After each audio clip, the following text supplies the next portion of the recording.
Norfolk High School is coming off a great year, finishing with an 8-3 record in 2015. And with prospects like Logan Strom and Lane McCallum returning, the Panthers should be in the hunt for a Class A state title in 2016. I just think that every week they came to play. We had a very senior-dominated class, our team, and the junior class kind of filled in around them a little bit. I just thought we did a really good job as a group of competing every week. Had a couple of tough ones and made some tough wins and a couple tough losses, and they continued to come back week after week and played really well. I think I did a pretty good job just coming back from not playing at all for a whole year. I kind of credit my teammates for that, just because they helped me through everything and they helped me learn the offense and just the routes that I had to run and stuff like that. They've been really helpful.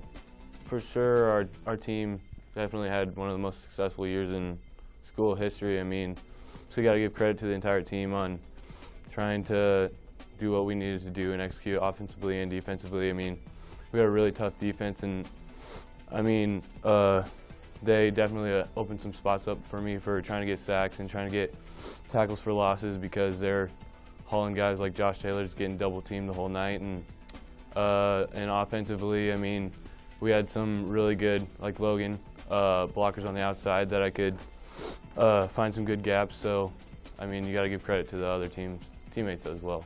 At 6'8", Strom is a load for opposing defenses to handle at tight end. I think I kind of got a football sense, like just kind of overall sports sense. Like I know what holes to hit and how to catch the ball and just play the ball in the air. And I think that blocking is a big part of my game too, that I really exceed at. I think the thing that impressed me the most was his freshman year of basketball. He came out and at the state tournament, he was one of the best players at the state tournament as a freshman. He's got great hands and great feet, and he's very competitive inside and outside, and does a lot of great things for him. And all of those kinds of things kind of transfer to football.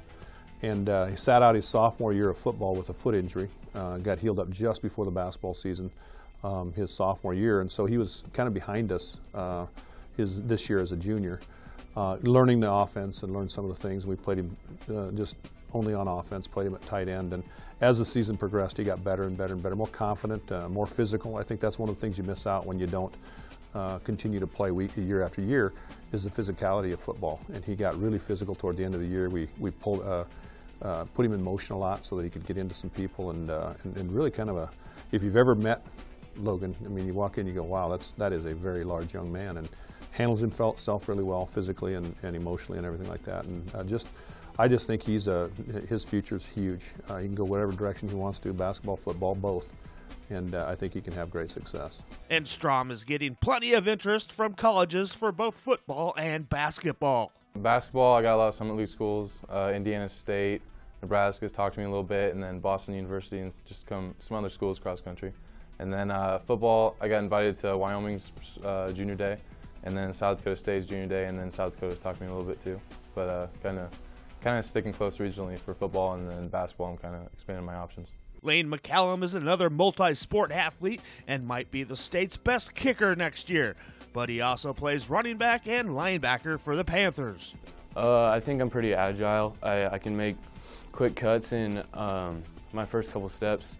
Trying to get away from opponents are my strengths, I guess, and obviously I have a pretty good leg for a kicker. And defensively, I mean, I have a knack for reactions, for trying to find the ball when the ball is up in the air, and so that's why I think I could be a pretty good defensive back as well, and safety. Lane it takes you a while to get used to him, in the fact that he just makes plays that are just bizarre. He'll just he made a play against Lincoln Southeast last year that he just went out, and he was actually supposed to be coming up and blitzing, and he saw something happen, took a step forward, and then took about 3 steps back, jumped up, one-hand interception, and returned it down to the 2-yard line. Just a nonchalant player. And if you got to watch things like that, you'd think, well, that's just a kid that's pretty lucky and very outstandingly talented and things like that. But he is one of the hardest working kids, and I know that's cliche, but one of the hardest working kids I've ever been around, because when he's done with practice, he'll stay out there, and he's a great kicker. Probably his best prospect in college is to kick, to be honest with you. But he's a great kicker, and he'll go out and he'll kick after practice. He'll catch passes. He's got this, maybe even to his own weakness, is this, he's got a perfectionism about him. We'll kick field goals, and he'll back up. He'll miss a 60-yarder, and he'll be upset with himself. You know, and it's like he's got to lighten up a little bit and deal with it like that. But that's part of what makes him great, and it's also part of what, you know, kind of holds him back at times, is that he just gets so upset with himself that he can't be 100% on everything. So he's really an outstanding player. Reporting from Norfolk High for HuskerOnline.com, I'm Greg Peterson.